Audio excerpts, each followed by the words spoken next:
Hello Sir Bob. Ako po si Princess from Bayumbong. Isa ako sa mga avid listeners nyo kasama ang pamilya kong nakikinig ng mga kwento nyo sa channel. Itong story na gusto kong i-share sa inyo ay nangyari nung dalaga pa ako. Nung magdobyo pa lang kami ng asawa ko noon. Mahilig kami sa camping kaya madalas kaming umaalis isang beses sa isang buwan. Naglalaan talaga kami ng oras para dyan. Long weekend noon, nag-aya ng camping si Jan, yung asawa ko na ngayon. Gusto niya raw ng camping sa probinsya. Isasama niya raw yung bunso niyang kapatid at yung boyfriend din nito. Wala namang problema sa akin dahil kapag ganitong galaan talaga, palagi namin kasama yung bunso niyang kapatid na si Micaela at yung boyfriend nito noon na si Mael. Naghanda na kami noon. Lahat ng gamit namin naalagay na sa sasakyan. Ako yung huling sinundo nila dahil mas malayo ang bahay ko, pero madadaanan naman papunta doon sa dapat naming gagalaan. Hindi pamilyar yung lugar, pero narinig ko na naman yun dati. Isa rin yun sa dinadayo rito sa Nueva Vizcaya. Hindi ko nababanggitin yung baryo nila, pero sa liblib na lugar talaga yon. Gabi na kami umalis. Kasi yun yung best time para iwas traffic sa travel. Lahat kami masaya at tamang kantahan. Dalawa kami ni Micaela sa likod at yung dalawang lalaki sa harapan kasi nagpapalitan sila ng pagmamaneho. Habang nagdadrive, nagsabi si Micaela na magpagas muna. Magsi-CR kasi siya at baka kasi mamaya wala kaming ibang madaanan. Liblib na kasi. Mahirap mawala ng gasolina, baka wala kaming mapuntahan. Tapos ang dalang pa ng mga nakakasabayan namin. Noong mga panahon na to, wala pa yung mga Waze at Google Maps. Hindi pa rin uso yung GPS. May nakita kaming karatula, kaya nagtuloy-tuloy kami sa pagmamaneho. Ang saya pa ng usapan namin noon dahil nga pinaplano na namin yung mga gagawin namin. Tapos hindi nawawala sa usapan yung last na camping namin sa Pangasinan. Nang maarating kami sa isang gas station, napansin namin na mukhang luma na yon, tapos wala man lang nagbabantay. Lahat kami lumabas ng kotse para makapag-stretch din kami ng paa ni Micaela. Nag-aalangan pa nga yung dalawang lalaki naming kasama kung magpapagas ba roon kasi nga walang tao na pwedeng mag-assist sa amin. Nung nagpasya kami na maghanap na ng ibang gas station, may lumapit sa amin. Mukha siyang lesbian o baka dahil siguro maiksi lang yung buhok niya. Basta lumapit siya at nagtanong kung magpapagas ba kami. Matapos ang lahat ng usapan, umihi na rin kami ni Micaela para hindi na kami maihi kung sakali man malayo-layo pa talaga yung biyahe. Bago pa kami umalis, nagtanong si Mael kung may mas malapit na daan ba kapag dinerecho namin yung kalsada doon. Kasi ang mangyayari, dapat doon kami dadaan sa kabila. Pero parang may nakikita silang pwedeng madaanan o lusutan. Ang sabi naman ng kausap nila, baryo daw sa dulo nun. Pwede raw kaming makiusap na makikiraan kami kasi mas malapit nga raw doon. Kaso may mga natira kaya parang hindi na talaga ginawang daanan. Natuwa kami kasi pwedeng mas mapabilis pa yung biyahe namin. Napagpasyahan namin noon na doon kami dumaan. Bago kami umalis, nagsabi yung nagbabantay ng gasolinahan na mag-ingat kami. Medyo double meaning yon, pero nagpasalamat kami. Balik sa dating usapan, tawanan at random na kantahan. Basta masaya lang kami sa road trip namin. Hanggang sa marating namin yung maliit na baryo na tinutukoy niya. Madaling araw na nun. Nagbabaka sakali kami na baka may tao o kaya may nagbabantay doon sa gate. Wala kaming makita, kaya huminto muna kami saglit. Naghintay ng may taong magpapakita man lang. Nasabi pa nga ni Micaela na masyadong makaluma naman yung baryo na yon. Kasi talagang yung mga bahay nila, akala mo nasa sinaunang panahon pa.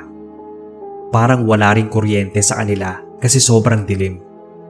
Iniisip ko nga na baka hindi lang abot o kaya nagtitipid sila. Lumabas na noon yung boyfriend ko. Nagtingin-tingin sa paligid. Hanggang sa nakakita kami ng isang matandang babae. May kahabaan yung buhok niya at matalim ang tingin sa amin. Kinausap yon ng jowa ko, pero mukhang may problema sa dadaanan namin. Nagpa siya rin kaming lumabas para sana alam namin ang nangyayari. Ang sabi sa amin na matagal na raw nakasarado ang dapat na dadaanan namin. Itinuro pa niya yung bahay na gawa sa kawayan. Kakatayo lang daw nun, kaya nga naglagay sila ng sign na hindi na nga pwedeng dumaan. Hindi raw ba namin yun nakita? Ang sabi namin ay hindi. Pero itong si Mael, sinabi niyang meron siyang nakita.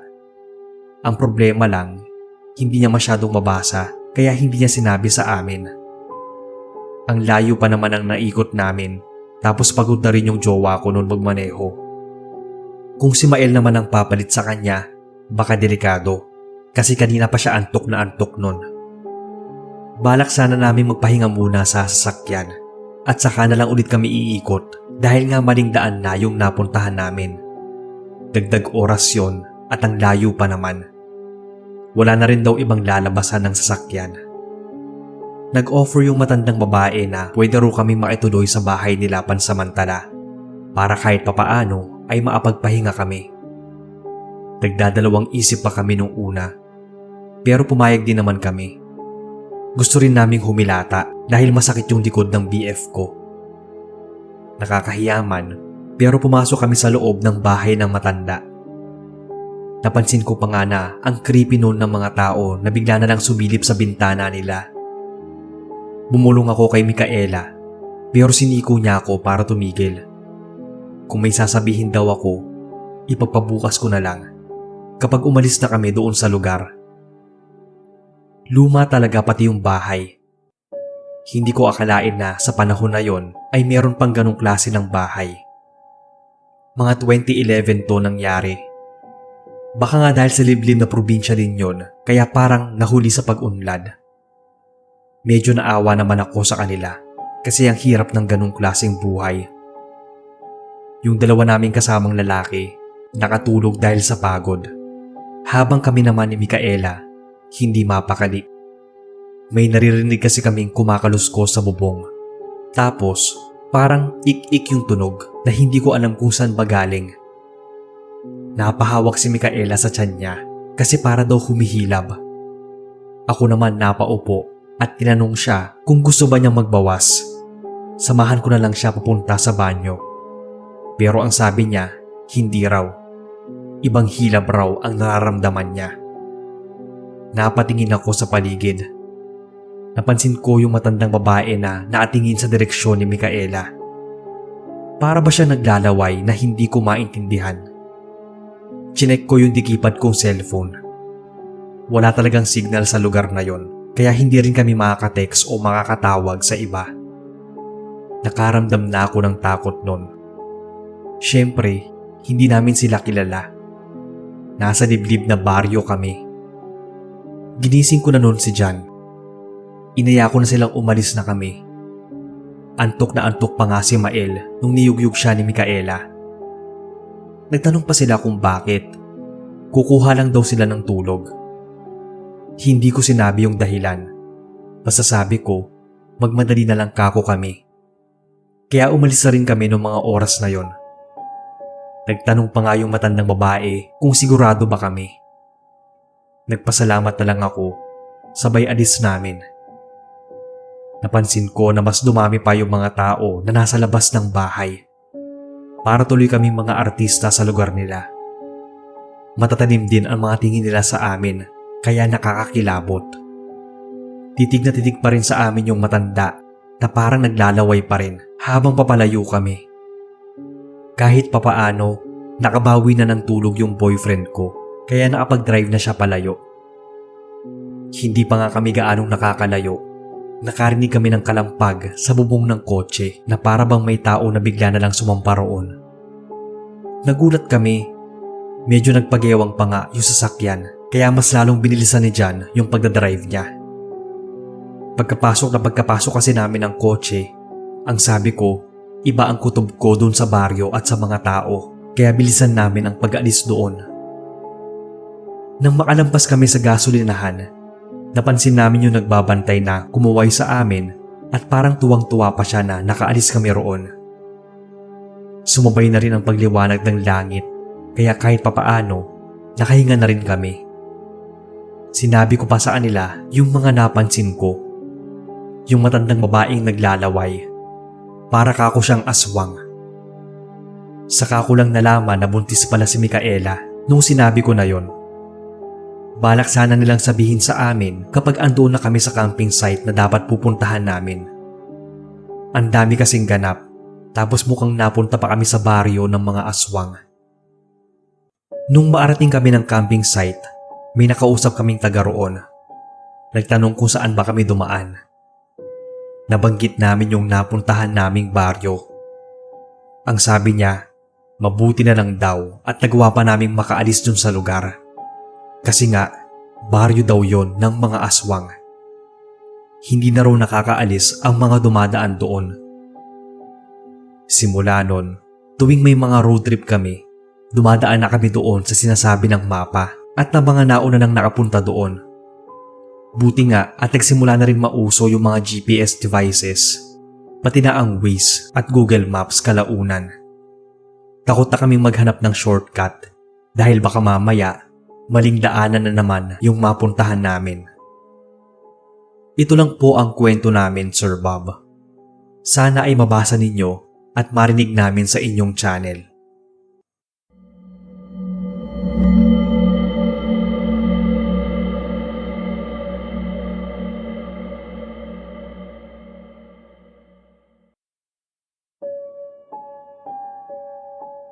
Magandang araw o gabi po, Boss Bob. Tawagin niyo na lang akong Ali, isang call center agent sa Pasay. Nagsimula akong makinig sa channel nyo taong 2023. Hilig ko talaga yung mga ganitong kwento, lalo kapag break time. Nalaman ko lang to nung naghahanap ako ng mapapakinggan na horror hanggang sa naging paborito ko na po kayo. I-share ko lang po itong kwento na nangyari ilang taon na ang nakakaraan. Mahilig kami sa road trip ng pinsan ko noong hindi pa ako nagtatrabaho bilang call center agent. Madalas kami sa galaan. May sarili kasi siyang motor, tapos ako naman palagi niyang sinasama.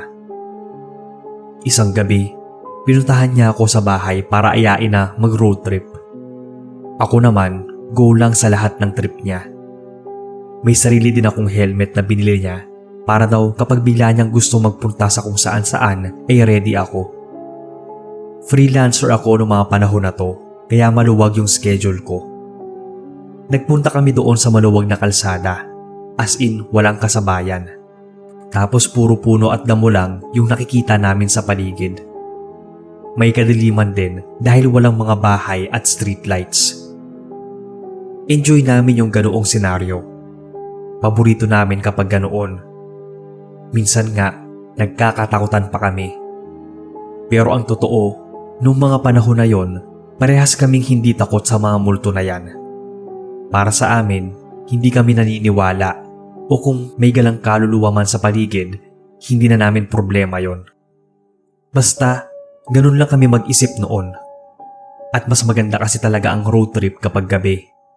Wala masyadong mga sasakyan at hindi pa mainit. Payapa ang paligid. Tuloy-tuloy lang siya sa pagmamaneho ng motor niya. Tapos ako naman, panay lang yung chismis sa kanya. Walang ginawa kundi magtawanan at pakialaman ang buhay ng taong kinaiinisan namin. Kaya gising na gising din talaga siya. Hindi ko na nga alam kung saan kami nagpunta. Basta sa may bandang south yon. Hanggat may kalsada, may madadaanan kami pa uwi. Isang mahabang kalsada ang nadaanan namin. Hanggang sa sinabi ko sa kanya na mag-stop muna kami kapag may nakita kaming tindahan man lang. Ang sakit na kasi ng puwet ko sa pagkakaupo. Nagpatuloy kami. Wala kaming nadaanan. Pero may isang tulay kaming nakita na maliit lang. Siguro panghati lang talaga ng magkaibang barangay. Huminto muna kami para sana magyosi. Naasandal ako doon sa tulay habang siya naman ay nakaupo sa motor niya. panay pa rin ang kwentuhan namin. Hanggang sa napansin ko na may babaeng nakaupo doon sa dulo ng tulay. Hindi ko agad napansin yon kasi madilim. Tapos nakaupo siya na natatakpan ng mga halaman. Nagtanong naman ako kung anong ginagawa niya roon. Hindi siya sumagot. Nakatingin lang siya sa amin. Inulit ng pinsan ko yung tanong pero hindi talaga siya nagsasalita. Hinayaan lang namin dahil baka nga mahiyain lang. Naisip ko na baka may malapit ng bahay kasi nga may nakita na kaming tao. Matapos namin magpahinga, nagpatuloy kami sa pag-road trip. Habang nagmamaneho yung pinsan ko, napatigil kami doon sa 200 na pagpipilian kung sa kanan ba o kaliwa. Dahil parehas kaming first time doon sa lugar, hindi namin alam kung anong meron sa magkabilang dulo. Sa may kanan kami pumasok. Tapos, pinatandaan niya sa akin para alam kung saan kami lalabas mamaya kapag uuwi na. Walang nagbago sa nakikita namin. Mga puno lang, pero wala talaga kaming bahay na madaanan. Wala rin kaming kasabay na mga sasakyan. Nagtaka ako. Ang sabi ko na may ganun palang lugar. Walang bahay, tapos ang haba ng kalsada. Ang sabi lang ng pinsan ko, ngayon lang din daw niya nalaman. Hinayaan na lang namin kasi panay lang naman kami enjoy. Marami pa naman siyang gas kaya hindi namin problema yon. Habang binabaybay ang kalsada, napadaan na naman kami dun sa may tulay. Dun ko na napansin na parang may kakaiba kasi pamilyar yung tulay. Nakita na namin yun eh. Parang pangatlong daan na nga namin doon. Nagsabi ako sa pinsan ko na pansinin niya yung tulay. Sabi niya, kanina pa rin daw niya yun napapansin. Hindi lang niya sinasabi sa akin. Kaya pala bigla siyang nanahimik kanina. Nung bumalik pa ulit kami, napansin ko na naandun pa rin yung babae. Pero nakatayo na siya at nakatingin sa amin. First time kong kilabutan talaga. As in ramdam ko yung kaluluwa ko. Sa katunayan, ngayon na sinusulat ko to, feeling ko andun pa rin ako sa lugar na yon kasi tandang-tanda ko pa kung paano kami tingnan nung babae. Napamura pa nga yung pinsan ko at sinabi niyang may mali na talaga. Umikot kami para bumalik. Pero yung lokasyon ng tulay na dapat nasa kabilang linya na ng daanan namin, andoon na naman. Parang kahit na umiikot kami, hindi kami makaalis-alis sa lugar. Alam niyong nasa kanan ng tulay, tapos andoon na naman yung babae. Kung iikot kami pabalik, dapat nasa kaliwa na siya. Pero nanatili siya sa iisang lokasyon na parang dire-diretso pa rin kami. Ilang beses namin nakita yung tulay at babae. Hindi ko na nga alam yung gagawin. Ang higpit na ng kapit ko sa pinsan ko. Tuwing madadaan namin ang tulay, hinihila ko yung damit niya. Yung pinsan ko naman, hindi na natigil sa pagmumura. Nang maalampas kami ng tulay, nagtry na naman siyang umikot. Hindi ko na mabilang kung ilang beses nangyari yon. Natataranta na kaming dalawa. Hindi kami makaalis sa lokasyon na yon. Hanggang sa parang nakalampas na kami kasi nakita na namin yung dalawang likuan na nakita namin. Itinuro ko sa kanya yung daan. Doon ngayon siya lumiko. Huminto kami saglit kasi nga nanginginig na siya kanina pa. Parehas kami nang hina sa takot. Nung medyo kumalma na kami, nagpatuloy na siyang magmaneho. Ang akala nga namin tapos na yung kalbaryo. Pero bumalik na naman kami doon sa tulay. Nakita na naman namin yung babae. Doon na talaga ako halos sumangiyak kasi parang wala nang katapusan. Hindi na kami makalabas ng lugar. Walang tigil ako sa kadadasal. Lahat na yata ng klaseng dasal na alam ko ay nabanggit ko na. Nagbabaka sakali kami na may makasabay man lang na sasakyan. Kahit sana isa lang. Kaso wala talaga. Ang isa pang problema namin, nababawasan na yung gas namin. Paubos na kasi nga ilang beses na kaming pabalik-balik sa iisang lugar. Ang sabi pa nga ng pinsan ko, na hindi matatakutin at di naman solidong naniniwala. Baka raw pinaglalaroan na kami ng engkanto o kaya ng babaeng sa tulay dahil kinausap namin siya. Tapos bigla akong naisip yung kasabihan na kapag raw naliligaw kayo ay baliktarin lang yung damit. Ganoon nga ang ginawa namin. Hindi na namin iniisip kung magmumukha ba kaming tanga kapag may nakakita sa amin. Ang importante lang ay makaalis kami sa lugar na yon. Nagtry kaming maghanap ng way. Kaso walang signal. Ayaw gumana at mag-load ng maps. Malapit na rin malobat yung phone ko. Naisip kong walang pag-asa. Nagbaliktad kami ng suot. Pati nga yung shorts namin binaliktad na. Kulang na lang pati undies. Bago kami magpatuloy ng umalis, nagdasal muna kami. Seryoso at taimtim talaga yung dasal namin. Ipinagdasal din namin pati yung kaluluwa ng babae doon sa tulay. Kahit hindi namin alam kung multo ba talaga siya. Humingi kami ng gabay para sa biyahe namin. Tapos gabay na rin para doon sa babae na sana ay matahimik na siya. Matapos nun, nag-drive ulit yung pinsan ko. Nalampasan namin yung tulay.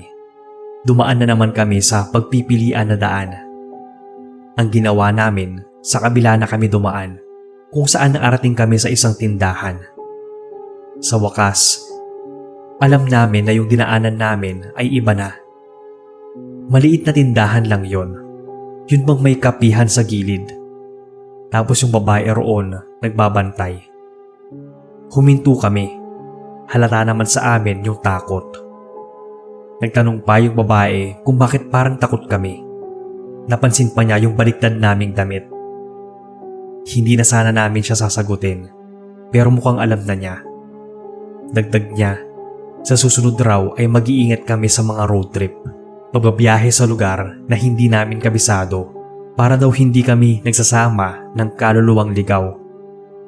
Natakot kami sa sinasabi niya. Pero mas kinilabutan kami noon nang tinuro niya yung likuran ng motor. Pababain na raw namin yung angkas namin. Wala kaming nakita noon sa totoo lang. Kaya ang ginawa namin, nagstay na lang muna kami sa tindahan ng ilang oras. Hindi pa naman kami naniniwala noon sa multo. Pero noong mga oras na yon, parang naniwala na kami dahil sa naramdamang takot. Kahit na nerbiyosa, nagkape kami. Binaliktad na rin namin yung mga damit namin dahil nga may nakita na rin kaming bahay sa paligid. Ang ibig sabihin nun, nasa tamang landas na yung natahak namin. Habang andoon kami nakastay, nakausap namin yung babae. Nakwento niyang may ilan na nga motorista ang napadaan sa tindahan niya. Parehas lang sa amin. Nakikita o nakakasabay yung babae sa tulay. Pinatay daw ang babaeng yon, kaya halos lahat ng naliligaw ng daan sa lugar na yon, sinasabayan niya. Hindi raw kasi daanan doon. Matagal na yung sarado. Hindi nga lang alam ng iba, katulad namin, nalibangan lang ang road trip. Napadpad lang talaga doon. Kwento pa niya nun, nitong huling araw raw ay may mag-asawang naasakay sa kotse. Ang malala ay sila mismo ang kusang nagpasakay sa babae. At nung huminto sa tindahan niya, nawala na yung sakay nila. Ang dami na pala niyang alam na kwento tungkol sa eksena na nangyari sa amin. Naging lesson din sa amin yon dahil simula nun, hindi na kami basta nagpupunta sa kung saan-saan dahil baka mas malala pa ang mangyari. Pinaplano muna namin ang pupuntahan dahil baka mauwi na naman yon sa isang maling road trip. Hanggang dito na lang, Boss Bob, ang kwento ko.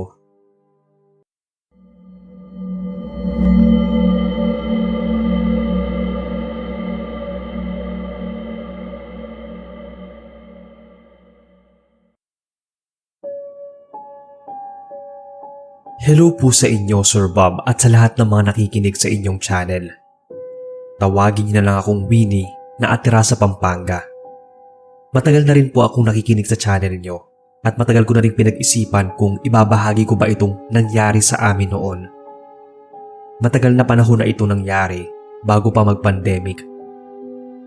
2 days after ng graduation ng college, Nagpasya kami ng mga kaibigan ko na magpunta sa isang sikat na resort.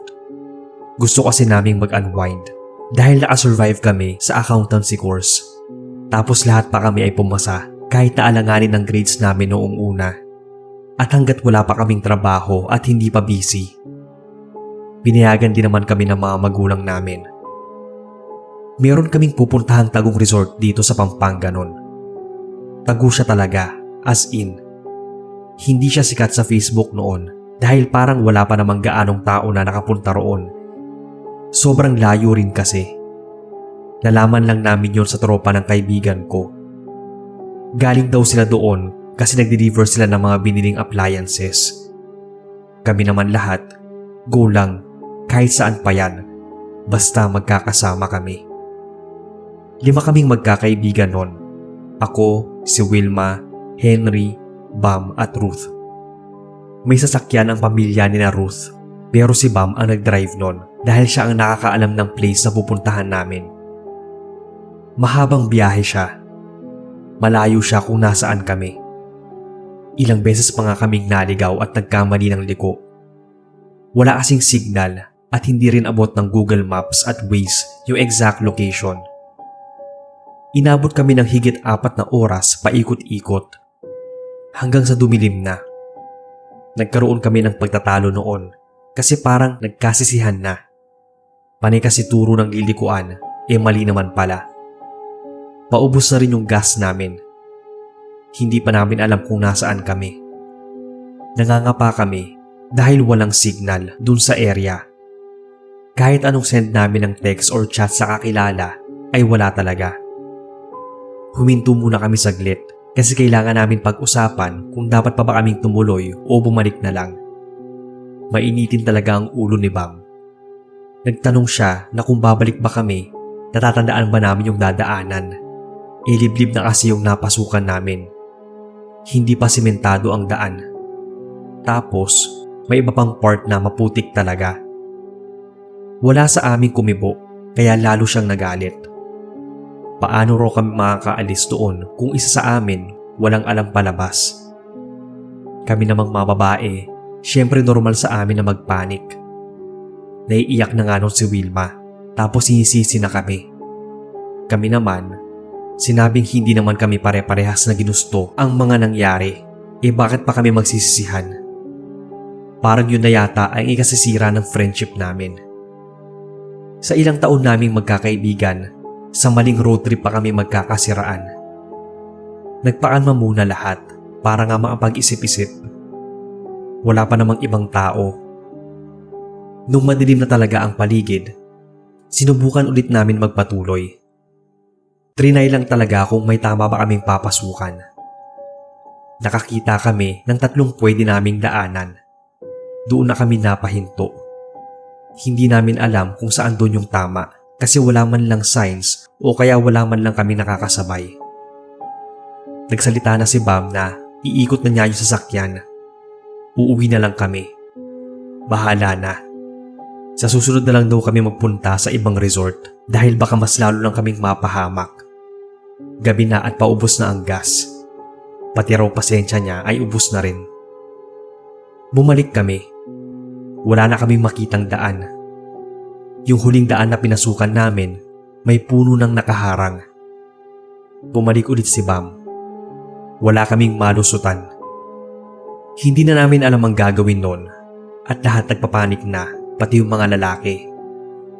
Sabi naman ni Henry, baka naiengkanto na kami. Dahil sa sinabi niya, mas lalong umiyak si Wilma. Nagalit naman si Bam kasi sa halip daw na paganahin namin yung utak, panay kami ng iyak. Hindi raw kami mailalabas ng luha namin sa lugar na yon. Nakahinto pa rin kami. Hanggang sa muling umandar yung sasakyan. Pakiramdam namin, tama na yung daan na binabaybay namin dahil dire-diretso na yon. May nadaanan na kasi kaming ganoon. Tapos tanda ko, lumiko kami sa kanan. Yun ang sinabi ko kay Bam. Kaya akala talaga namin makakalabas na kami. Doon lang din kami nakahinga noon nang may nakita kaming may sasakyan na sa unahan namin. Para kaming nabunutan ng tinik kasi hindi na kami naliligaw. Sadyang mali-mali lang talaga yung nalikuan namin kanina. Nagsuggest si Ruth na lapitan pa namin yung sasakyan para at least alam din ng driver na may kasama siya sa daan. Ginawa naman yun ni Bam. Nagbigay pa nga siya ng signal sa sasakyan na nasa unahan. Maayos naman ang takbo ng lahat. Hanggang sa bigla na lang lumiko yung sasakyan. Para siyang nawalan ng preno. Tapos dumausdos siya sa gilid kung saan sumiksik siya sa matataas sa talahib. Napahinto kami dahil doon. Hindi pa agad na proseso ng utak namin yung nangyayari. Hanggang sa sinabi ni Bam na lalabas sila at titingnan yung sasakyan. Naiwan kaming 3 babae. Yung 2 lalaki, lumabas. Ang tagal pa nga nila. Maya-maya, nagsalita na si Ruth. At ang sabi niya ay may signal na raw. Doon na kami nakapag-search ng location, kaya hindi na kami takot maligaw. Pero ang isa na lang problema namin ay yung sasakyan na pinuntahan ng 2. Nagsalita pa ako noon. Tanong ko kung bakit hindi pa bumabalik yung 2. Inutusan ko pa nga si Ruth na bumaba siya para tingnan sila. Pero bago pa niya mabuksan yung pinto, nagpakita na yung 2. Lumabas sila doon sa may talahib. Pero parang litong-lito yung mga itsura nila. Binuksan ko yung bintana nung kumatok si Henry. Nagtanong ako kung ano ba yung nakita nila. Pinababa nila kami para makita din daw namin kasi nagtataka sila kung bakit parang luma na yung sasakyan tapos pabulok na. Tinted daw ang mga salamin kaya hindi raw nila makita ang loob. Ilang beses na silang kumatok. Wala naman daw nagbubukas. Tiningnan din namin yon. Tama nga sila na may kalumaan na yung sasakyan. Yung para bang ilang taon nang naroon. Inulit namin yung pagkatok pero walang nagbubukas. Ang sabi naman ni Wilma, tatawagan na lang niya ang tito niyang pulis para magpunta rin doon. Hindi rin naman nagtagal ay dumating din ang tito niya. Ipinakita namin yung sasakyan sa may talahiban. Hindi ko na alam kung anong ginawa ng tito ni Wilma, pero may mga tinawagan kasi itong mga kasama niyang pulis na nagpunta rin doon. Tapos noon, isinama kami para daw sa statement namin. Siyempre kami, wala naman kaming ibang ginawa. Sinabi lang namin yung nakita. Doon lang kami kinilabutan nung nalaman naming ilang taon na raw nawawala yung sasakyan na yon.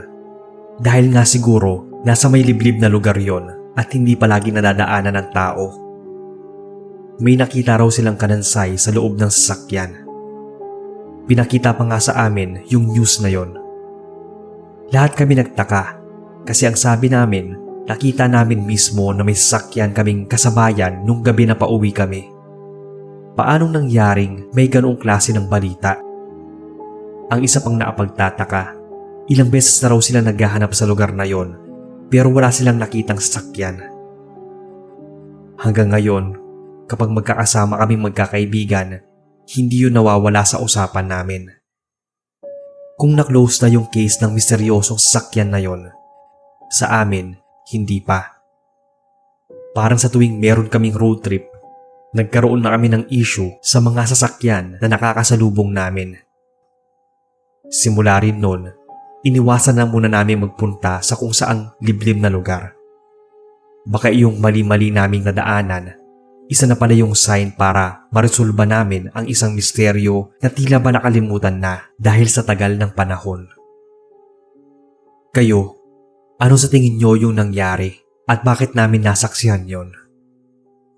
Hanggang dito na lang po ang kwento ko.